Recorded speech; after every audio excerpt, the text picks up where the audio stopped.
The moment my son Stephen walked into my hospital room and announced he'd sold our family farm behind my back was the moment I realized I'd raised a vulture instead of a child.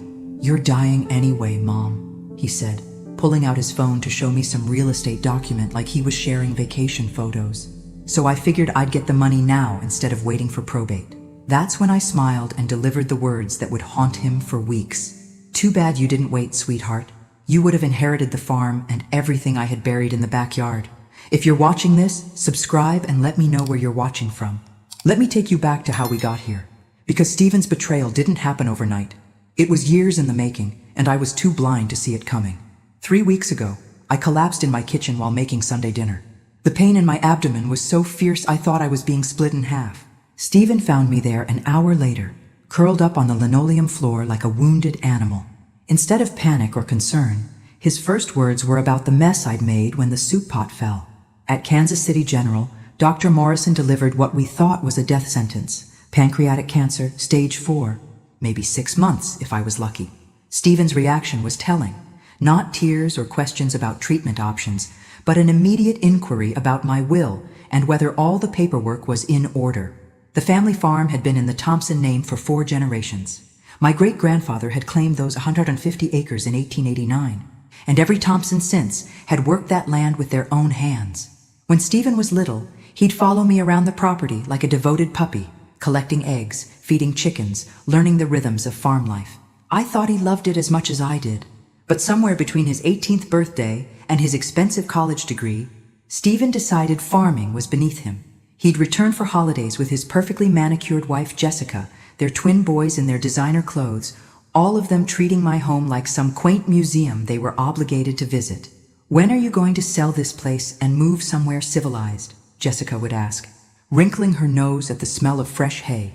Stephen would laugh and change the subject, but I caught the calculating looks he'd give the property, like he was already mentally dividing it up into dollar signs.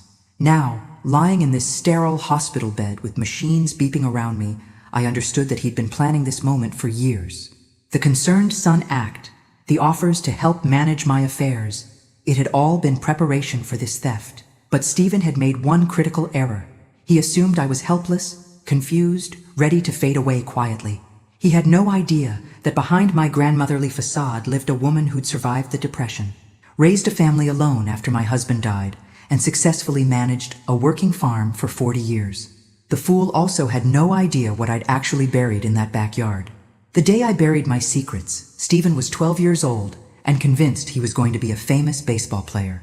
He spent that entire summer of 1995 in the backyard, practicing his swing against the old oak tree, completely oblivious to his mother digging holes in the moonlight like some deranged gardener. My husband Robert had died that spring. Sudden heart attack while fixing the barn roof. At 46, I found myself alone with a grieving child and a mountain of debt Robert had hidden from me. The farm was mortgaged to the hilt, creditors were circling like buzzards, and Stephen's college fund had mysteriously vanished into Robert's failed business ventures. But Robert, bless his secretive heart, had left me one final gift: a safety deposit box I knew nothing about, containing information that would change everything. Insurance policies I'd never seen, old documents, and most importantly, a letter explaining why our seemingly poor dirt farm was actually sitting on something valuable. "The mineral rights, Maggie," his letter read in that familiar scrawl. "Granddad Thompson knew what he was doing when he bought this land. The oil company's been sniffing around for decades, but I kept saying no. If something happens to me, don't let them lowball you. That land is worth millions." He was right. Within 6 months of his death, Petroleum Solutions Inc. came knocking with an offer that made my head spin. Not to buy the land, but to lease the mineral rights for oil drilling. The signing bonus alone was enough to pay off every debt and fund Stephen's entire education. But here's the thing about sudden wealth. It makes you paranoid. I'd seen too many farm families torn apart by money, children fighting over inheritances, marriages destroyed by greed. I decided Stephen would inherit the farm naturally when I died. But the money? The money needed protection from everyone, including my own son. So I did what any sensible farm woman would do. I converted everything to cash and precious metals, put it all in waterproof containers, and buried it strategically around the property. Different spots, different depths, some marked only by coordinates I memorized. I told myself it was an emergency fund, protection against economic collapse, a guarantee that Stephen would always have something to fall back on. I never imagined I'd need protection from Stephen himself. Over the years, I added to my buried treasure. The yearly mineral rights payments, money from selling crops, even my social security checks. I kept enough for expenses and buried the rest. Stephen never questioned why I lived so modestly, or why I claimed to be land rich but cash poor.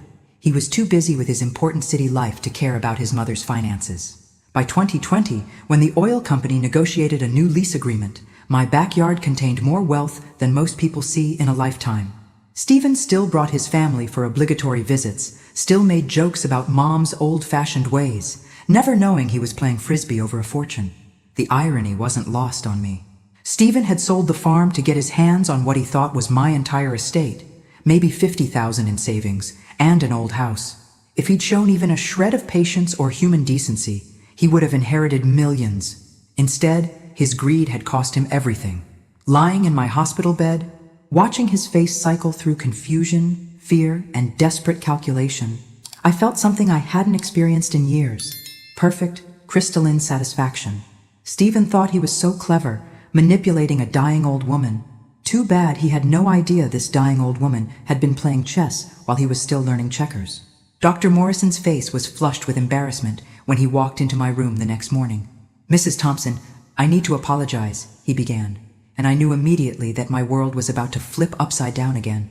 "The lab mixed up your results with another patient. You don't have pancreatic cancer." The silence that followed was so complete, I could hear my own heartbeat. "Excuse me? You have a severe abdominal infection that's been masquerading as something much worse. It's completely treatable with antibiotics. You'll be going home in a few days, and with proper treatment, you should make a full recovery." I stared at him, processing this information while my mind raced through the implications. I wasn't dying. Stephen had sold our family farm based on false information, and somewhere in his panicked greed, he'd just signed away his birthright for pennies on the dollar. The doctor continued explaining about infections and treatment protocols, but I'd stopped listening. Instead, I was calculating. Stephen thought he'd pulled off the perfect crime, stealing from a dying woman who'd be too dead to complain. But now I was very much alive, very much angry, and very much interested in teaching my son a lesson about consequences. After Dr. Morrison left, I reached for my phone and did something I hadn't done in 20 years. I called a lawyer. Not our old family attorney who'd helped Robert with farm business, but a sharp litigation firm in Kansas City that specialized in exactly the kind of problem I now faced. "Hawthorne and Associates. How may I help you?" "I need to speak with someone about fraud and elder abuse," I said, surprised by how calm my voice sounded. "My son sold my property without my knowledge or consent while I was hospitalized." Within 3 hours, Miranda Hawthorne herself was sitting beside my hospital bed with a legal pad and a recording device. Tall, severe, and wearing a suit that probably cost more than most people's cars. She listened to my story with the kind of focused intensity that made me understand why she had a reputation for destroying people in court. "This is straightforward fraud," she said when I finished. "Your son forged your signature on legal documents while you were medically incapacitated. We can have the sale reversed and pursue criminal charges. How long will that take? Months, possibly years. These things move slowly through the courts." I shook my head. "I want something faster, more direct." Miranda raised an eyebrow. "What exactly are you suggesting, Mrs. Thompson?" "I'm suggesting that Stephen believes I'm dying and that he's gotten away with theft. I'd like to keep him believing that for a while longer, at least until I figure out exactly how much damage he's done and how much justice he deserves." "You want to let him think he's won?" "I want to let him dig his hole deeper. Men like Stephen don't stop at one crime. They get cocky and commit more. And the deeper he digs, the harder he'll fall when the truth comes out." Miranda smiled for the first time since entering my room. "Mrs. Thompson, I think we're going to work very well together." That evening, Stephen called to check on my final arrangements. His voice oozed fake concern, but I could hear the excitement underneath. He'd probably already spent his blood money in his head, planning the vacation he'd take or the new car he'd buy. "How are you feeling, Mom?" "Tired," I said, letting my voice sound weak and defeated. "The doctors say it won't be much longer. I'm sorry this is so hard. But you know I'll take care of everything. The farm sale is all finalized, so you don't have to worry about any of that paperwork." The sheer audacity took my breath away. He was actually presenting his theft as a kindness, like he'd done me a favor by stealing my property. That's good, honey. I'm glad you're handling things. Try to rest. Mom, I'll see you soon. After he hung up, I lay in the dark planning. Stephen thought he was dealing with a helpless old woman on her deathbed. He had no idea he'd just declared war on someone with nothing left to lose and everything to gain. Tomorrow, I'd be discharged to what Stephen believed would be my final days. But instead of preparing for death, I'd be preparing for the most satisfying revenge of my life. The best part? Stephen had handed me all the ammunition I needed. The house felt different when I came home. Violated somehow, like Stephen had already been through it with an appraiser's eye. I found evidence of his snooping everywhere. Drawers left slightly open, papers not quite in their original positions, even my jewelry box showing signs of investigation. He'd been cataloging my belongings like a vulture preparing for a feast. But Stephen had missed the most important thing entirely. While he'd been focused on obvious valuables, my grandmother's china, Robert's old tools, the antique furniture, he'd completely ignored the metal detector gathering dust in the basement. Robert had bought that detector 15 years ago during his brief treasure hunting phase. He'd spent weekends combing the property for Civil War artifacts and old coins, finding nothing but rusty nails and beer cans. I'd teased him about his expensive toy, never mentioning that I had my own use for it. Now, alone in my kitchen with the medical alert bracelet Stephen had insisted I wear, probably hoping it would summon an ambulance for my final moments, I retrieved Robert's detector and began the most important treasure hunt of my life. My first target was behind the old chicken coop, where I'd buried a waterproof case containing the original oil lease documents and approximately $50,000 in cash. The detector's steady beeping guided me to the exact spot, and within 20 minutes of digging, I was holding proof that Stephen had unknowingly sold property worth far more than he'd realized. The second site, near the apple orchard, yielded another case with gold coins and the deed information showing the farm's true mineral rights value. The third, by the fence line, contained bank statements and legal documents proving the annual royalty payments I'd been receiving for years. By sunset, I had recovered 7 different caches, each containing evidence of wealth that Stephen had never suspected existed. The cash alone totaled nearly $300,000. The gold and silver added another $100,000.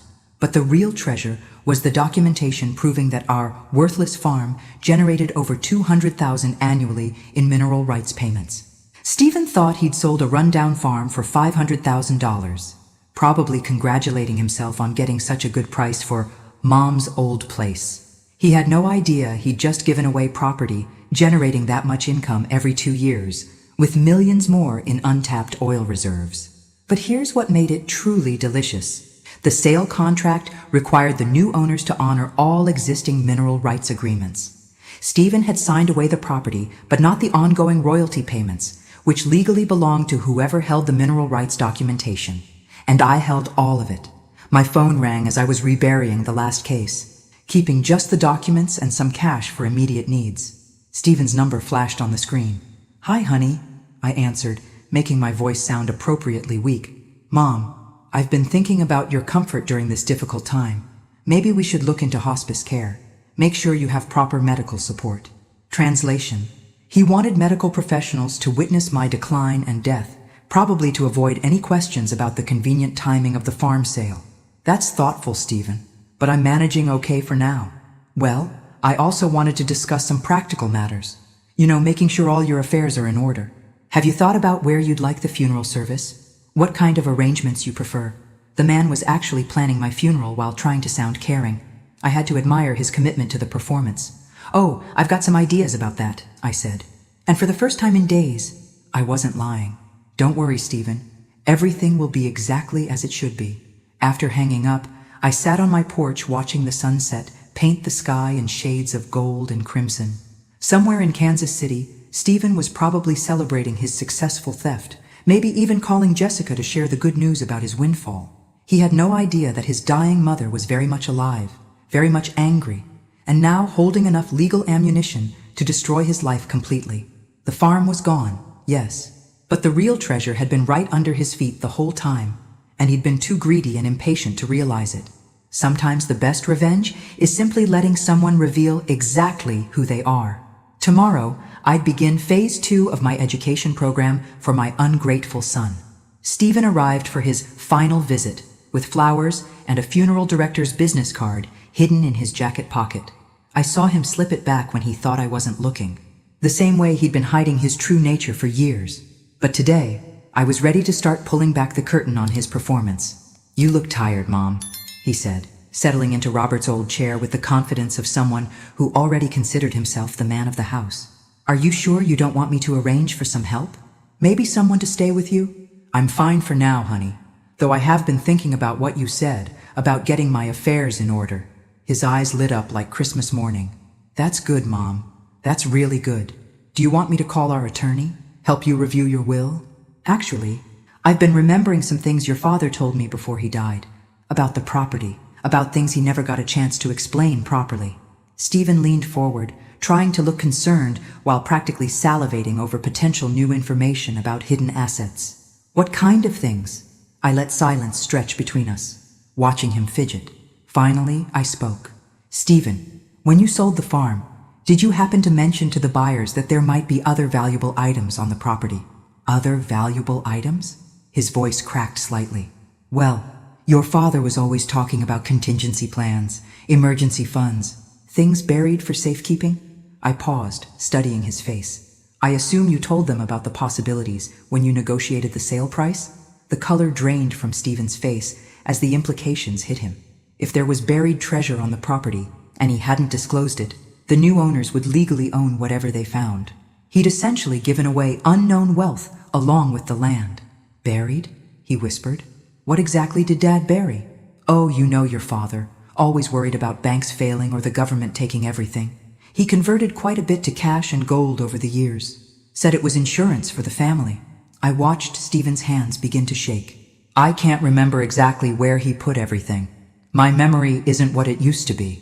Stephen was doing rapid mental calculations, probably figuring out how much money he might have accidentally included in his theft.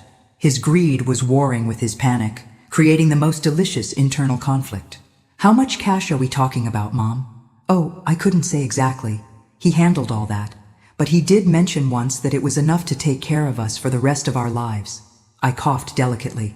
"Of course, now that the property's sold, I suppose it belongs to the new owners."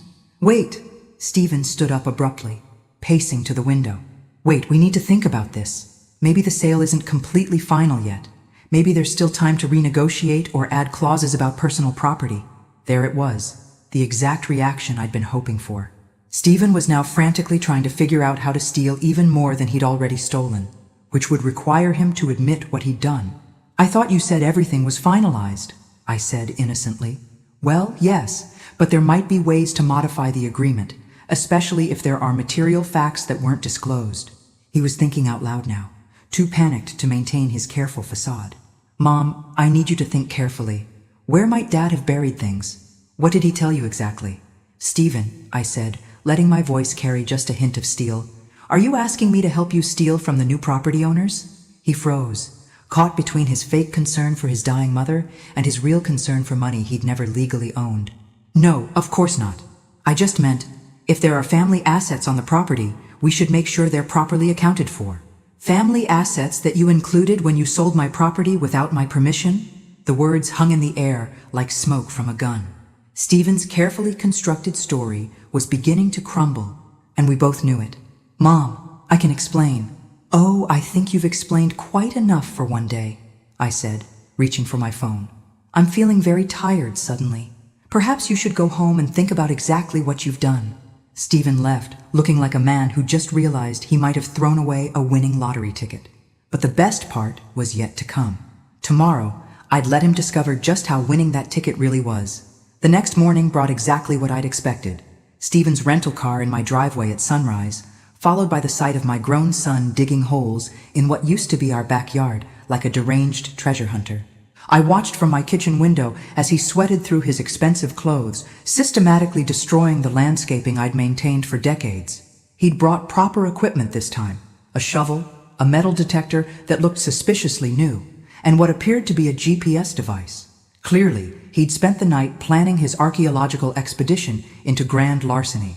Around noon, When Stephen had managed to turn my once beautiful garden into something resembling a war zone, I strolled outside with a glass of iced tea and the performance of my life. "Stephen, honey, what on earth are you doing?" He straightened up, mud-covered and sweating, holding the shovel like he'd been caught grave robbing, which in a way he had been. "Mom, I thought maybe I could help you find some of Dad's things before—" He gestured vaguely at my supposed impending death. "That's so thoughtful, dear. Any luck?" The desperation in his eyes was almost pitiful. "Not yet. Mom, I really need you to remember everything Dad told you. Every detail about where he might have put things." I pretended to think hard, occasionally touching my temple like someone struggling with failing memory. "Well, there was something about the old oak tree, and maybe the area by the fence. Oh, and he spent a lot of time near the garden shed that last summer." Stephen nodded frantically, making mental notes of every location I mentioned. He had no idea I was sending him on a wild goose chase to areas where I'd never buried anything valuable. "Also," I added, watching him hang on every word, "he mentioned something about markers, special ways to remember the spots, but I could never make sense of his system." "What kind of markers?" "Oh, coordinates maybe? He was always writing down numbers in that little notebook of his." I paused dramatically. "I think I still have it somewhere." Stephen actually dropped his shovel. "You have Dad's notebook?" "Possibly. Though with my condition, I'm not sure I could find it even if I tried." I sighed heavily. And even if I could, what would be the point? The property belongs to someone else now." That's when Stephen finally cracked completely. "Mom, I need to tell you something." He sat down heavily on my porch steps, looking like a man about to confess to murder. "The farm sale. It wasn't exactly handled the way it should have been." "What do you mean?" "Honey, I may have expedited the process while you were in the hospital, without getting your full approval first." The understatement was so massive it was almost impressive. "Expedited how?" "I signed some papers, on your behalf. I thought I was helping, but now I realize I should have waited. Should have discussed it with you first." Still not admitting to outright fraud, but closer to the truth than he'd ever come before. "Stephen," I said quietly, "are you telling me you sold my farm without my permission?" "I thought you were dying." The words exploded out of him. "The doctor said 6 months, maybe less. I thought I was handling things so you wouldn't have to worry about legal complications and probate fees and all that mess. So you decided to steal from me instead." "It wasn't stealing. It was poor timing. And now, if there's actually money buried on that property, I've made a terrible mistake." I let him sit with that admission for a long moment, watching him realize that he just confessed to fraud while begging me to help him commit more theft. "Stephen," I finally said, "there's something I need to tell you too." His head snapped up, hope and terror warring in his expression. "The doctors made a mistake. I'm not dying. I don't have cancer. It was just an infection, and I'm completely fine." The silence that followed was so profound, I could hear the wind moving through the corn in the neighboring field. Stephen's face went through about 15 different emotions before settling on a kind of numb horror. "You're not dying?" "Not even a little bit, which means I'll be around for a very long time to deal with the consequences of what you've done." Stephen stood up slowly, like a man in a dream, or a nightmare. "Mom, I can fix this. I can make this right." "Can you, Stephen? Can you really?" He opened his mouth to answer, then seemed to realize he had no idea how to undo the damage he'd caused. The farm was sold, the money spent or committed, and now his healthy, very much alive mother was staring at him with the kind of cold disappointment that would haunt him forever. But I wasn't done with my education program yet, not even close. "Tell me, son," I said, my voice carrying 40 years of accumulated wisdom and recent fury. "Exactly how much did you get from my family's 4-generation legacy?"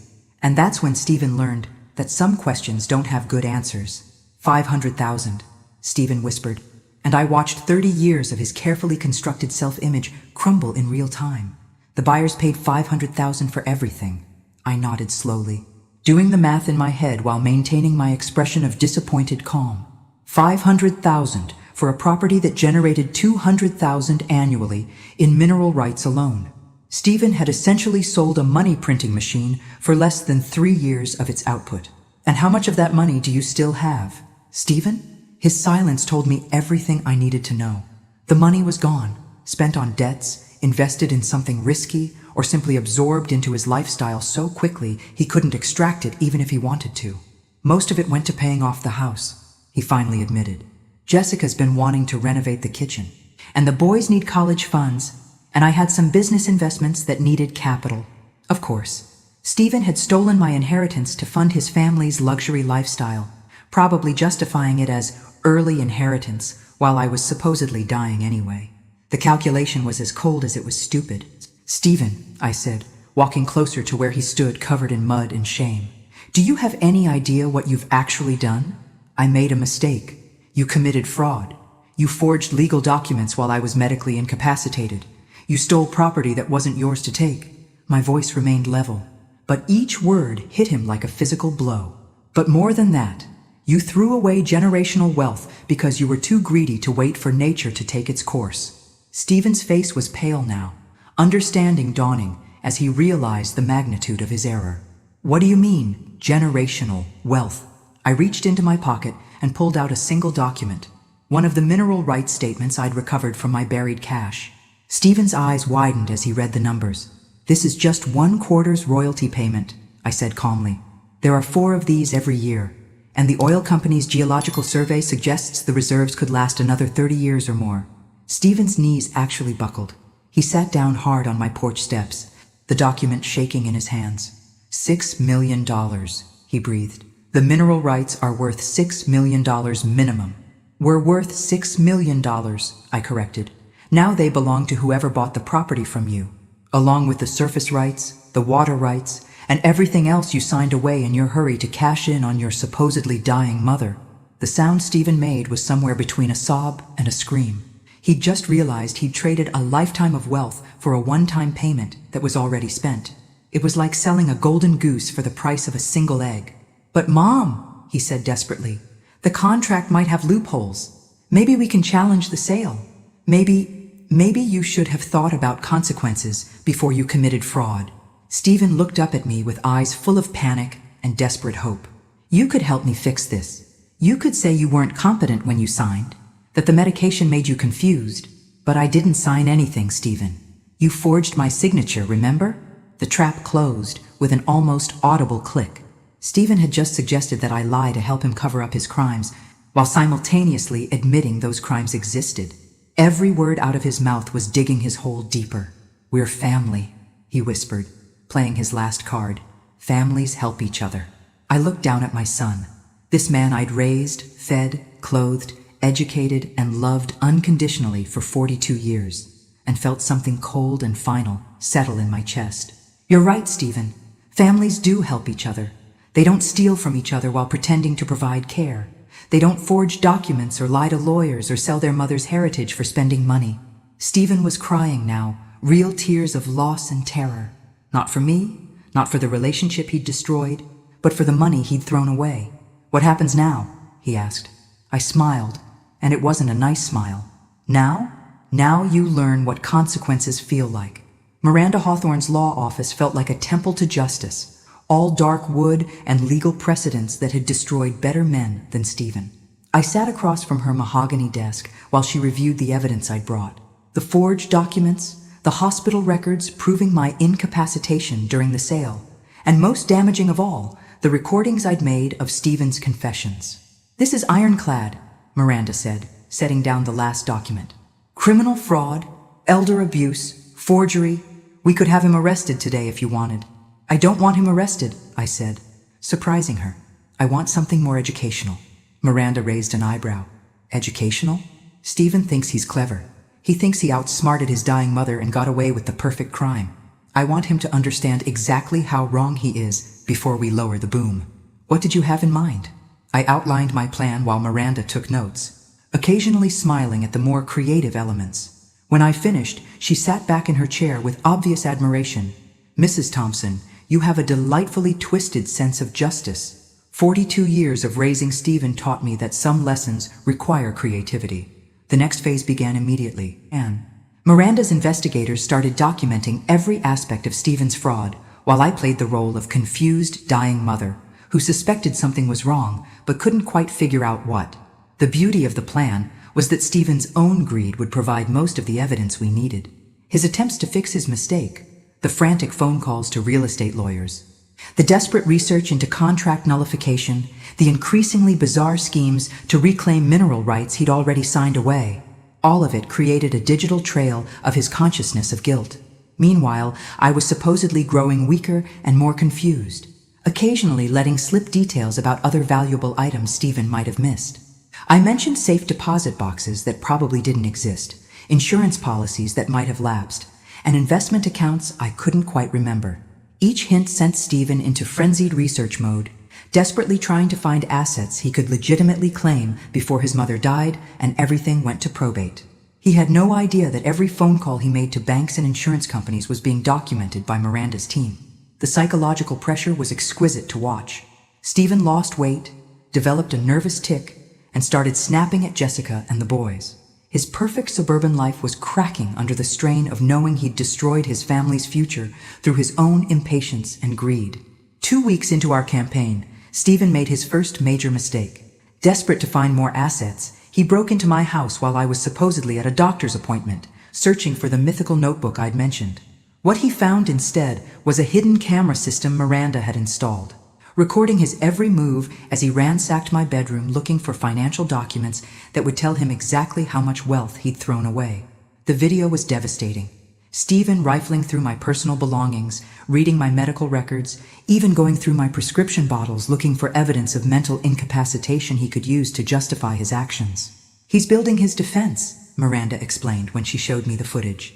"He's trying to find evidence that you weren't competent when he forged your signature." "Perfect," I said. "Let him."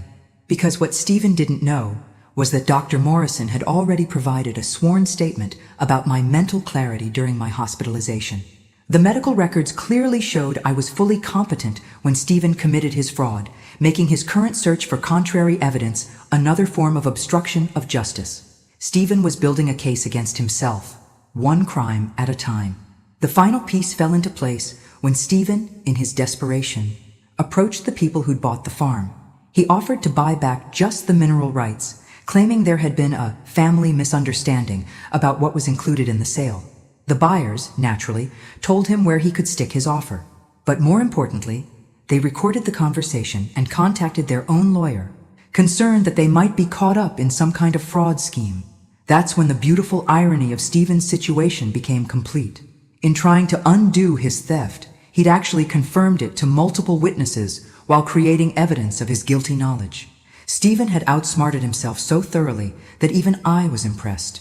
The confrontation I'd been planning for weeks finally came on a Thursday morning when Stephen arrived at my house with a moving truck and 2 men who looked like professional furniture movers. He'd clearly decided that if he couldn't reclaim the farm, he'd salvage whatever other assets he could find.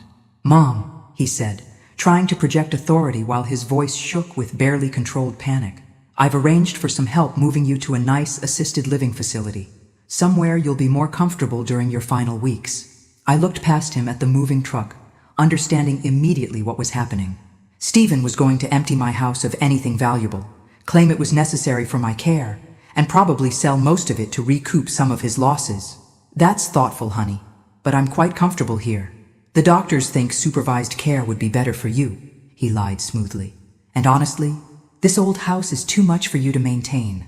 The 2 movers stood behind him, looking uncomfortable, probably sensing they were being used in some kind of family dispute they wanted no part of. "Stephen," I said calmly, "are you planning to steal my furniture too?" His mask slipped completely. "I'm not stealing anything. I'm trying to take care of you, and part of that means liquidating assets to pay for your care. Assets like my grandmother's china, my jewelry, the antique furniture that's been in this family for generations." "Mom, you're not thinking clearly. The cancer is affecting your judgment." That's when I played my final card. "Stephen, I don't have cancer." The words hit him like a physical blow. Behind him, the 2 movers exchanged glances and started backing toward their truck, recognizing the sound of a family situation about to explode. "What?" The diagnosis was wrong. "I've been healthy for weeks now, which means I'm going to live long enough to see exactly what kind of person you really are." Stephen's face went through a rapid sequence of emotions: confusion, hope, fear, and finally, calculation. I could almost see him trying to figure out if this changed anything about his plans. That's wonderful news, Mom. But you're still getting older, and maybe it would be good to simplify your living situation anyway. He was actually trying to continue his theft, even after learning I wasn't dying. The audacity was breathtaking. "Stephen," I said, pulling out my phone, "I'd like you to meet someone." Miranda Hawthorne stepped out from behind the moving truck, where she'd been waiting with a sheriff's deputy and a court order. The deputy was holding what looked like an arrest warrant.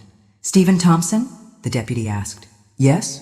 You're under arrest for fraud, elder abuse, and forgery." The next few minutes were a masterpiece of justice in action. As the deputy read Stephen his rights, Miranda served him with civil papers demanding the return of all proceeds from the fraudulent farm sale. The movers disappeared so quickly they might have been a mirage. But the most beautiful moment came when Stephen, handcuffed and facing the destruction of everything he'd thought he'd gained, turned to me with desperate eyes. "Mom, please, I'm your son. I made a mistake, but we can fix this. Family forgives family." I looked at this man who'd raised lying to an art form, who'd stolen from his supposedly dying mother without a trace of conscience, who'd been willing to commit additional crimes to cover up his original theft. "Stephen," I said quietly, "you stopped being my son the moment you forged my signature. Now you're just a criminal who happens to share my DNA." The deputy led him away while Miranda and I watched from my porch. After the cars disappeared down my driveway, she turned to me with a satisfied smile. "How does justice feel, Mrs. Thompson?"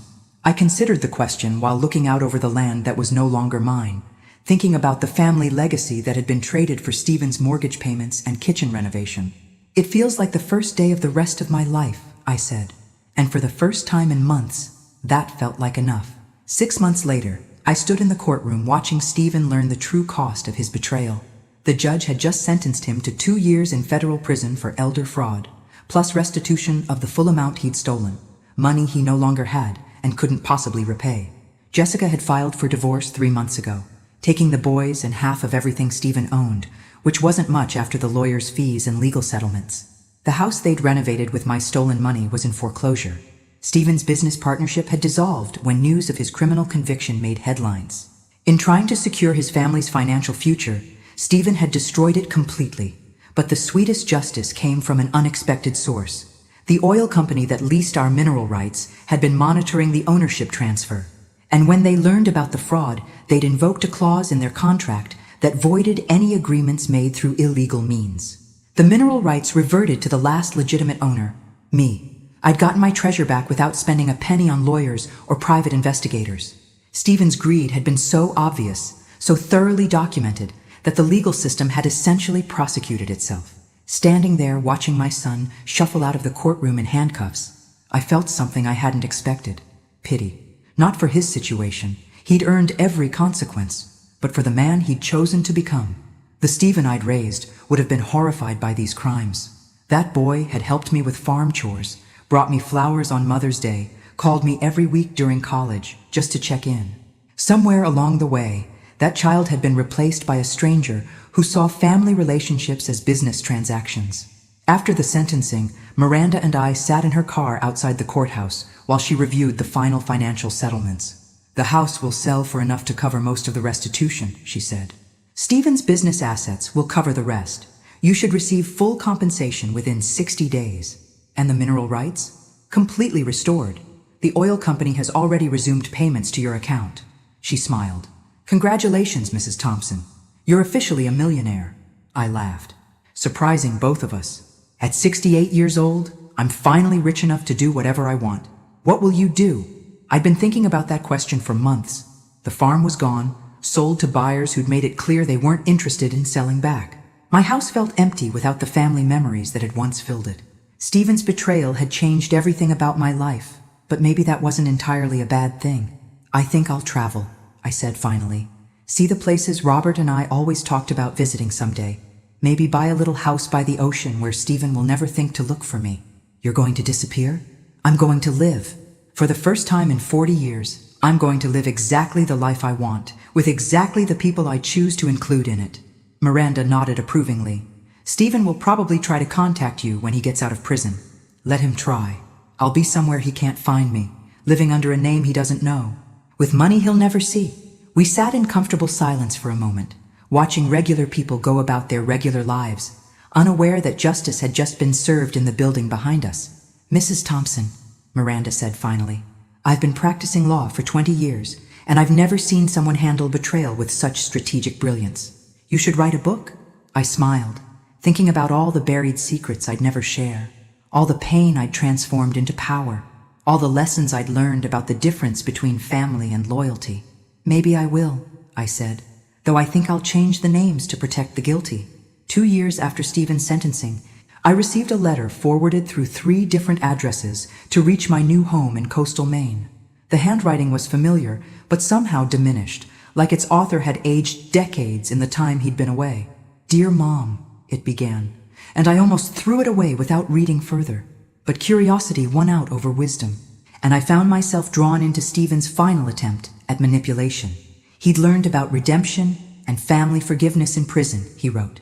He understood now how wrong he'd been, how his actions had destroyed not just my trust, but his own children's respect. He wanted a chance to make amends, to rebuild our relationship on a foundation of honesty and mutual respect.